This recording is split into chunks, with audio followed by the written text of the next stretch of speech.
नोएडा में 14 साल के लड़के का मर्डर हो गया। चाकुओं से गोदकर आयुष की हत्या कर दी गई। नाबालिग साथियों पर हत्या का आरोप है। सेक्टर 54 के जंगल में आयुष की लाश मिली है। पैसों का लेन देन पूरा माना जा रहा है और इसी वजह से घटना को अंजाम दिया गया।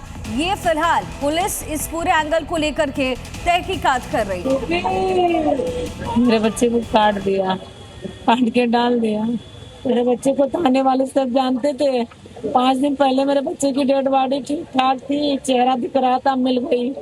फिर भी हमको नहीं बताया कि तुम्हारा बेटा मिला है। और बगैर मेरे जानने, बगैर सुनने के मैं जब कल थाने में गई कंप्लेन लिखाने, तो हमसे बोले सेक्टर 24 से जाओ, सेक्टर 20 में लिखाओ। दरोगा जी ने कहा मैं तुम्हारी पूरी मदद करूंगा, जो भी है मौके की घटना तुम्हें कुछ पता है? हम कहा मुझे कुछ नहीं पता है, बच्चे से पता चला है मेरे बच्चे का मर्डर हो गया है।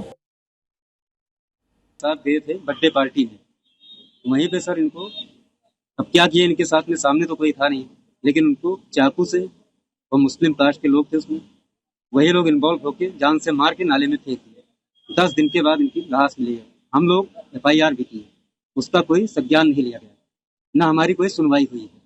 उस जगह पे मैं ये कहना चाहता हूँ कि सिर्फ हमारी एक ही मांग है कि FIR ये आप अपने थ्रू कर ले, सारा कुछ कर ले, सिर्फ न्याय हमको ये दिला दे कि उन लोगों को गिरफ्तार कर ले। तो आप ये देखिए कि नोएडा में बच्चे की हत्या पर एक्शन हुआ है। एक नाबालिग को हिरासत में लिया गया है और बाकी आरोपियों की तलाश फिलहाल की जा रही है। तो नोएडा में आयुष की हत्या की गई, पैसे की लेन देन का मामला बताया जा रहा है, जिसके बाद पुलिस एक्शन में है। नोएडा में बच्चे की हत्या पर एक्शन लिया गया है। एक नाबालिग को फिलहाल इस पूरे मामले को लेकर हिरासत में लिया गया। स्थानीय पुलिस के द्वारा अभियोग पंजीकृत किया गया और उसमें टीम रवाना की गई।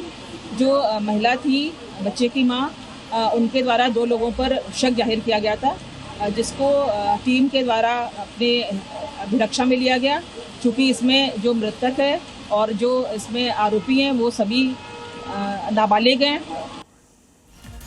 सूरत में वंदे भारत ट्रेन पर पथराव हुआ है। पथराव में 2 कोच के शीशे टूट गए हैं, जिसमें C6, C10 कोच को भारी नुकसान हुआ है। और इस ट्रेन में सफर कर रही थी यूपी की राज्यपाल आनंदीबेन पटेल। पथराव से किसी को चोट नहीं आई है। एक संदिग्ध को हिरासत में लिया गया है, मगर जिस ट्रेन पर पथराव हुआ उसी ट्रेन में सफर कर रही थी यूपी की राज्यपाल आनंदीबेन पटेल। और इसी दौरान C6 और C10 कोच को नुकसान पहुंचा है, उसके शीशे क्रैक हुए हैं। और 2 अलग अलग तस्वीरें, वंदे भारत ट्रेन पर पथराव हुआ और हिरासत में फिलहाल एक शख्स लिया गया है। तो सूरत में इस घटना को अंजाम दिया गया है। पथराव किया गया वंदे भारत ट्रेन पर और इसमें उत्तर प्रदेश की राज्यपाल आनंदीबेन ट्रैवल कर रही थी, ये भी जानकारी मिल रही है। वंदे भारत ट्रेन पर पथराव हुआ, 2 कोचेस को टारगेट किया गया। हिरासत में इस पूरे मामले को लेकर एक संदिग्ध को लिया गया है।